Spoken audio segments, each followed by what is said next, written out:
Bienvenue sur Africa 24 dans cette nouvelle édition de l'Africa Tonight. Voici les titres de l'actualité.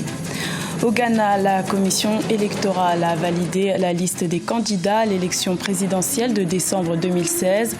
4 candidatures ont été retenues, dont celle du président sortant. Au Rwanda, la réouverture d'une enquête datant de 1994 fragilise les relations avec la France. Le président Paul Kagame a mis en garde la France contre une éventuelle épreuve de force. Au Nigeria, l'insurrection de Boko Haram a fait plus de 2 millions de déplacés depuis 2009. Certaines de ces personnes luttent contre des problèmes de santé mentale. Au Ghana, la liste des candidats à l'élection présidentielle du 7 décembre 2016 a été publiée ce lundi par la commission électorale. Sur 17 dossiers de candidature, seuls 4 ont été retenus, dont celle du président sortant John Dramani Mahama. Un sujet de Birama Sonera. Au Ghana, 4 candidatures ont été retenues pour la présidentielle du 7 décembre 2016. Sur la liste des 4 candidats qualifiés à briguer la magistrature suprême figure le président sortant John Dramani Mahama du Congrès national démocratique et Nana Akufo-Addo du principal parti d'opposition, le NPP. Les candidatures ci-après ont été validées par la commission électorale après les vérifications faites. Ce sont ces mêmes vérifications qui nous ont permis de rejeter 13 dossiers. Sont donc retenus pour participer à l'élection présidentielle de décembre 2016 Nana Addo-Dankwa Akufo-Addo du nouveau parti patriotique, John Dramani Mahama du Congrès national démocratique, Ivor Kobina du parti de la Convention du peuple et Jacob Ozeyeboa, candidat indépendant. La commission électorale a rejeté 13 candidatures. Elles ont été invalidées pour diverses violations de la loi électorale du Ghana. Il s'agit notamment des fausses signatures, d'insuffisance du nombre de signatures collectées et des formalités de nomination inappropriées. La commission électorale veut s'assurer que les personnes qui ont été retenues ou les personnes dont les candidatures sont validées puissent être sans faute, sans reproche, de telle sorte que demain, quand l'une d'entre elles sera élue, que ce soit en toute légalité, le citoyen n'est pas à redire sur tel ou tel aspect de sa vie. La commission électorale ghanéenne prévoit déjà des actions judiciaires contre des candidats qui ont fourni des informations frauduleuses. À noter que le Ghana organisera le 7 décembre 2016 les élections présidentielles et parlementaires. Un président de la République et 275 parlementaires seront élus à l'issue du scrutin. Le roi du Maroc, Mohamed VI, doit recevoir ce mercredi 12 octobre à Casablanca une 60aine de nouveaux ambassadeurs du pays à l'étranger. Le souverain devrait remettre des lettres de créance aux ambassadeurs nommés en février 2016. Il s'agit du changement le plus important de la diplomatie chérifienne depuis l'accès de Mohamed VI au trône. Au Rwanda, l'ouverture de l'année judiciaire a fait ressurgir les événements de 1994. Lors d'un discours devant le Parlement, le président rwandais Paul Kagame a menacé la France d'une nouvelle rupture des relations diplomatiques. Mélina Bokassa. Rwanda n'est pas le subordonné de la France. Ce sont les propos du chef de l'État rwandais, Paul Kagame, ce lundi 10 octobre 2016, devant le Parlement. De nouvelles tensions entre le Rwanda et la France ont réapparu juste après l'annonce de la réouverture de l'enquête sur l'assassinat de l'ancien président rwandais, Juvenal Habyarimana. Son avion avait été abattu en 1994, ce qui avait déclenché le génocide de centaines de milliers de Rwandais, principalement des Tutsis. Après avoir trouvé que ce qu'ils cherchaient ne reposait sur rien, j'ai lu dans les médias que nous devrions tout recommencer. Donc nous allons tout recommencer. Je n'ai pas de problème avec ça. Mais tout recommencer signifie que je dois rappeler à certaines personnes que le système judiciaire du Rwanda n'est pas subordonné à la France ou aux intérêts de la France. Souvenez-vous, autrefois, lorsqu'au lieu d'aller chercher un visa à l'ambassade de France, vous alliez dans une autre ambassade. Tout recommencer peut à nouveau signifier cela. En 2006, le Rwanda avait rompu les relations avec la France suite à la délivrance de mandats d'arrêt internationaux contre 9 de ses hauts responsables.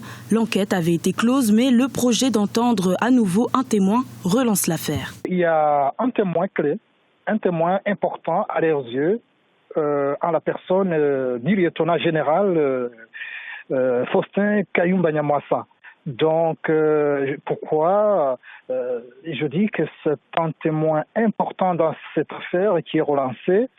Parce qu'au moment de l'attentat contre l'avion présidentiel, et c'était bien lui le responsable, le chef de l'ensemble des services de renseignement du FPR. Les relations diplomatiques restaurées en 2009 entre la France et le Rwanda restent donc fragiles. Depuis plus d'un an, la France n'a plus d'ambassadeur à Kigali. Après le départ de Michel Flech, le gouvernement rwandais n'a pas délivré son accréditation à son successeur qui avait été désigné par Paris. En Côte d'Ivoire, le président de l'Assemblée nationale, Guillaume Soro, a invité les députés à faire preuve de responsabilité ce mardi 11 octobre. Un appel lancé suite à l'entame des travaux portant sur l'adoption du projet de nouvelle constitution. Notons que ce projet de loi, initié par le président Alassane Ouattara, divise la classe politique ivoirienne et devrait être soumis à référendum d'ici la fin du mois d'octobre. En Guinée équatoriale, le règne sans partage du pétrole et du BTP est bien fini. Depuis 2008, le pays a mis en place un processus de diversification pour assurer son émergence d'ici 2020. Habib Faye et Birama Sonera. Depuis plusieurs années, l'économie de la Guinée équatoriale repose en grande partie sur le pétrole. L'exploitation des hydrocarbures contribue pour environ 76% du produit intérieur brut de ces pays d'Afrique centrale.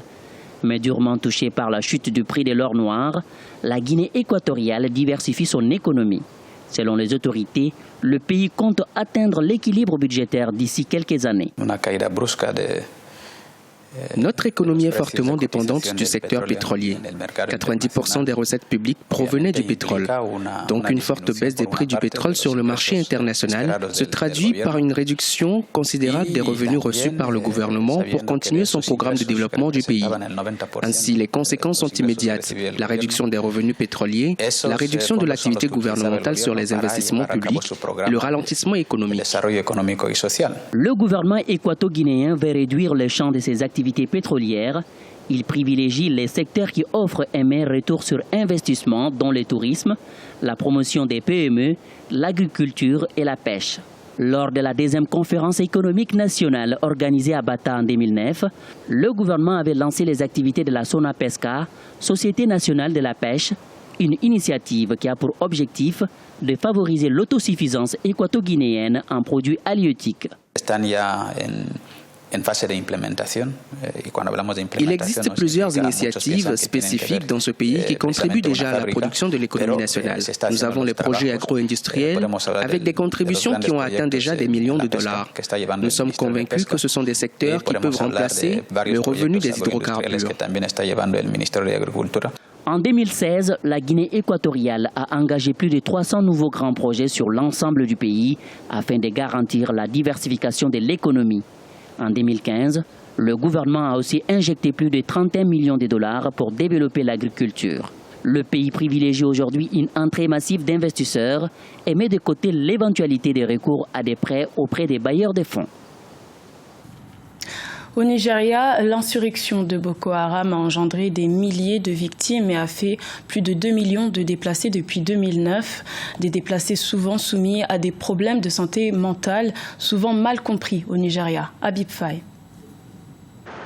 Au Nigeria, l'accroissement de la violence et les attentats perpétrés ont provoqué des maladies mentales telles que la dépression, le stress sévère, l'anxiété, les troubles de panique dans certains camps de réfugiés. Gambo Ashkaju, qui a trouvé refuge dans la ville de Yola, fait partie des victimes. À cause de l'insurrection de Boko Haram qui a tué 15 000 personnes et déplacé plus de 2 millions depuis 2009. Il a perdu sa maison ainsi que son emploi. À Yola, il peine à s'assurer le pain quotidien. Je vois en rêve ceux qui ont été massacrés. Chaque soir, je revis ces atrocités. Quand je me réveille terrifié, je lutte pour me rendormir. On nous refuse des emplois parce que nous ne sommes pas d'ici ou parce que nous sommes des déplacés. Nous sommes considérés comme un risque et indignes de confiance.